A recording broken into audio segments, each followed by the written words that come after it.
हाय, मी नीलम. एक विनोदी कथासंग्रह, पेन लावीन तिथं कुदगुल्या, बा ग जोशी, शब्दवेल प्रकाशन यांच्या या कथासंग्रहातील शिंगणापूरचं सिंगापूर करायचंय ही मजेशीर कथा ऐकूया. रंकाळ्याच्या कट्ट्यावर थंड वाऱ्याचे झोत अंगावर घेत मी बसलो होतो. थंड वाऱ्याच्या लाटा अंगाला गुदगुल्या करत होत्या. तोंडात पान रंगलं होतं.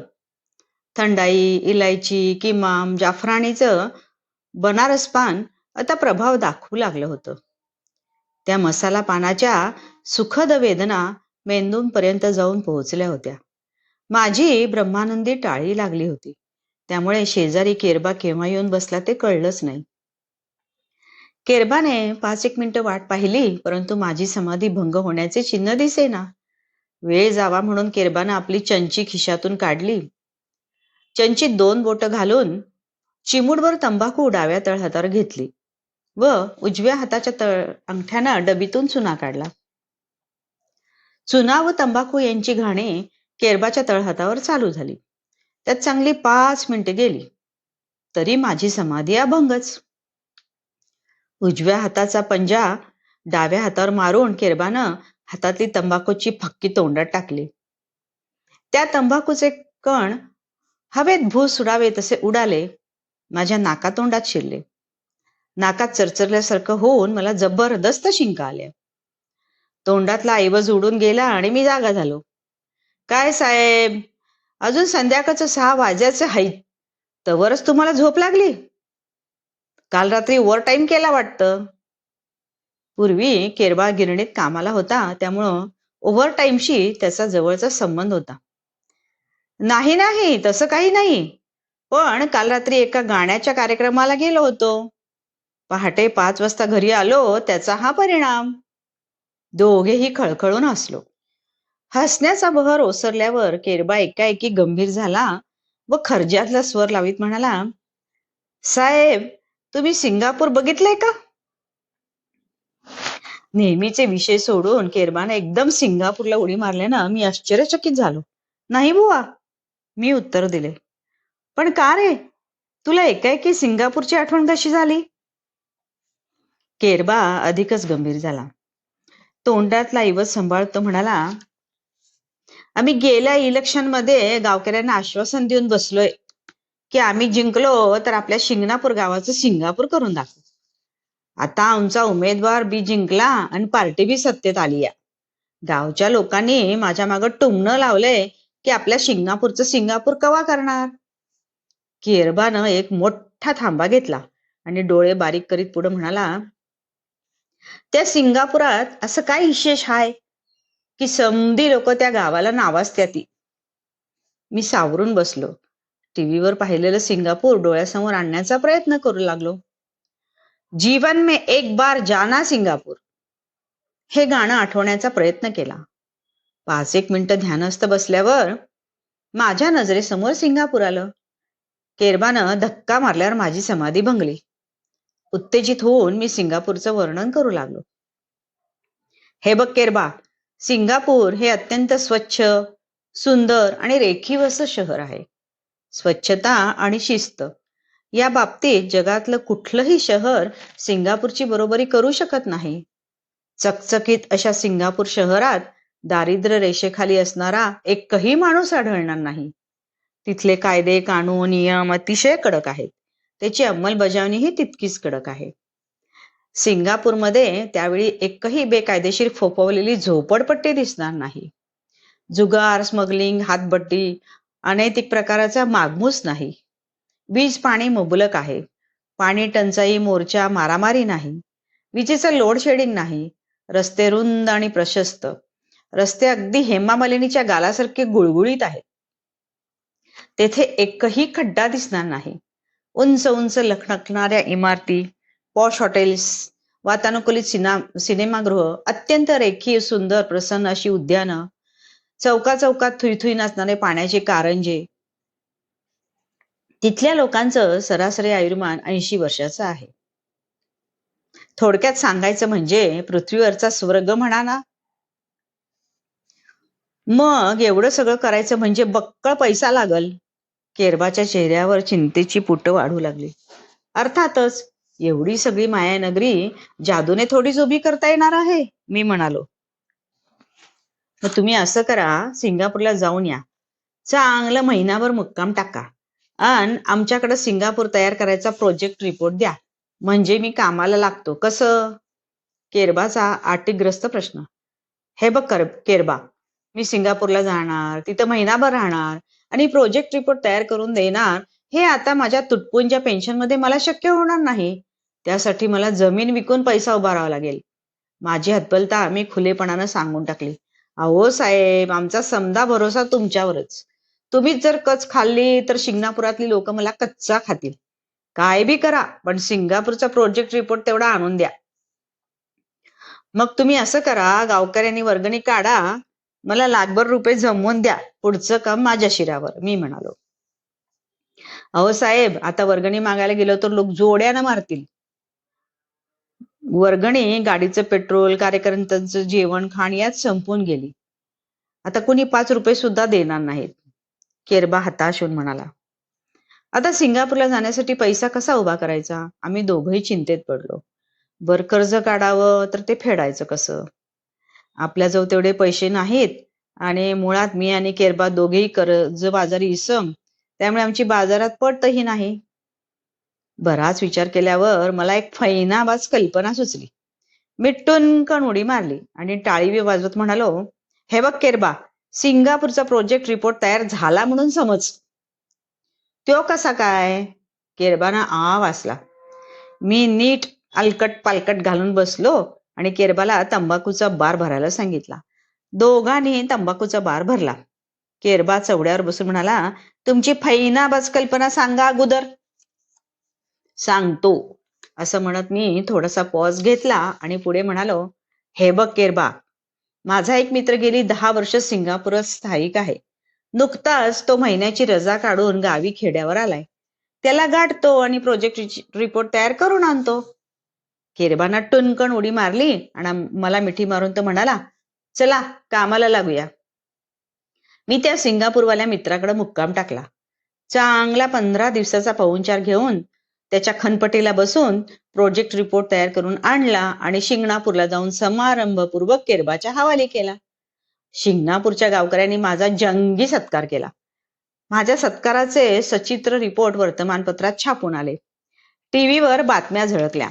शिंगणापूर गावचे भाग्यविधाते या शीर्षकाखाली वर्तमानपत्रात लेख प्रसिद्ध झाले. शिंगणापूर गावात माझ्या व केरबाच्या डिजिटल फोटोचे भले मोठे पोस्टर्स लागले. ज्याच्या त्याच्या तोंडी एकच विषय की मी आणि केरबा शिंगणापूरचं सिंगापूर केल्याशिवाय अखेरचा श्वास घेणार नाही. वर्तमानपत्राचे प्रतिनिधी आमच्याकडे येऊन मुलाखती घेऊन गेले. टीव्हीच्या चॅनेलवाल्यांनी आमचं दोघांचं चित्रीकरण करून खास कार्यक्रम म्हणून प्रक्षेपित केला. एका वर्तमानपत्राच्या संपादकानं तर माझ्या जन्मापासून 65 वर्ष पूर्ण होईपर्यंत माझं अख्खं चरित्रच छापलं. आमचे भाग्यविधाते, शिंगणापूरचे सूर्यचंद्र, आमचे आशास्थान, निर्भीड व्यक्तिमत्व अशा विविध मथळ्याखाली वर्तमानपत्रात आमचे फोटो झळकू लागले.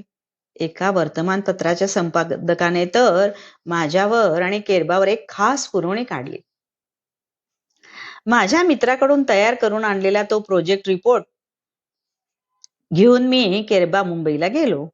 शिंगणापुरात व आसपासच्या गावात एकच आवी उठली की शिंगणापूरचं सिंगापूर होणार. गावात उंच उंच इमारती उभ्या राहणार. Posh hotels, dancing club, casino, water park, सुंदर बगीचे तसेच अनेक उद्योगधंदे चालू होणार. गावात नुसता पैशाचा महापूर येणार आणि या सर्व सुधारणाच्या केंद्रस्थानी मी आणि केरबा असणार.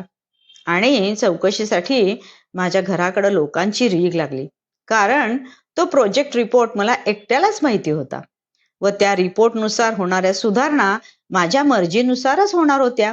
त्यामुळे इच्छुकांना माझ्याकडे वशिला लावण्याशिवाय पर्यायच नव्हता. साहेब, तुमच्या सिंगापुरात मला एक प्लॉट पाहिजे. मी तेथे air condition hair cutting saloon टाकणार आहे. माझ्या एका नाभिक मित्रानं पहिला बॉम्ब गोळा टाकला.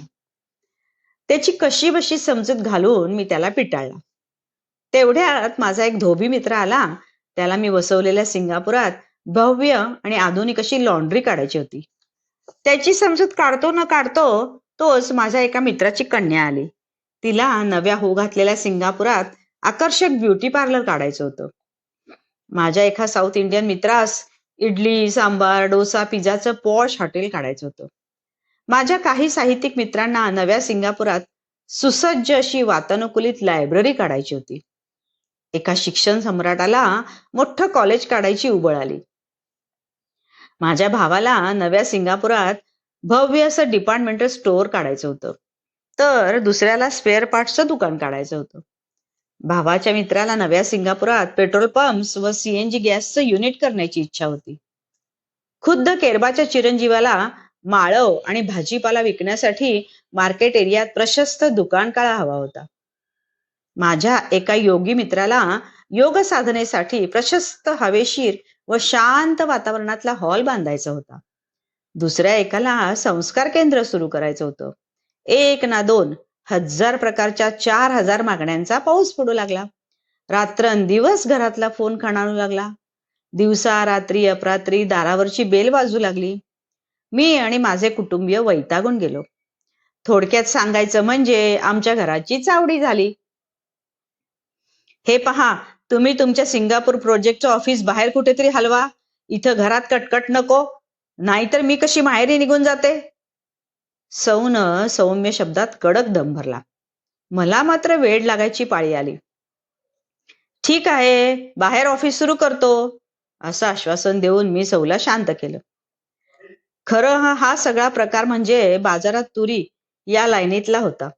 लग्न ठरायच्या अगोदरच मंडळी मुलांचं नामकरण करायला निघाली होती.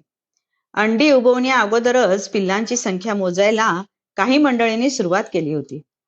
मला तर हे सिंगापूर प्रोजेक्टचं प्रकरण म्हणजे अव्यापारेषु व्यापार असं वाटलं होतं. सिंगापूर प्रोजेक्टचं ऑफिस घराबाहेर हलविण्याचा निर्णय झाला, पण हे इतर इच्छुक मंडळींना कसे कळणार? त्यांचं माझ्या घरी रतीब घालणं चालूच होतं. काही जण नव्यानं मागण्या मांडत होते, तर काही जण मला रिमाइंडर करण्यासाठी माझ्या घराचा उंबरा झिंजवत होते. आणि या सर्वांवर तर एक दिवस कळसच झाला. माझ्या घरासमोर 2 चकचकीत आयकॉन फोर्ड गाड्या येऊन उभ्या राहिल्या आणि त्यातून 2 उद्योगपती उतरले. त्यांच्या हातात नक्षीदार सुटकेसेस होत्या. माझ्या काळजात धस्स झालं. आता या 2 उद्योगपतींना कसे कटवायचे? माझ्या पुढे मोठा प्रश्न उभा राहिला. मनातल्या मनात मी त्या उद्योगपतींना कटवण्याचा कट रचत होतो. एवढ्यात तरा पायऱ्या चढून उद्योगपती दिवाणखान्यात येऊन बसले. नमस्कार. नमस्कार चमत्कार झाल्यावर त्यांनी सरळ विषयाला हात घातला. त्यांना माझ्या तथाकथित सिंगापुरात 5 स्टार हॉटेल काढायचं होतं. येताना त्यांनी बरोबर हॉटेलचा नकाशा व प्रोजेक्ट रिपोर्ट आणला होता.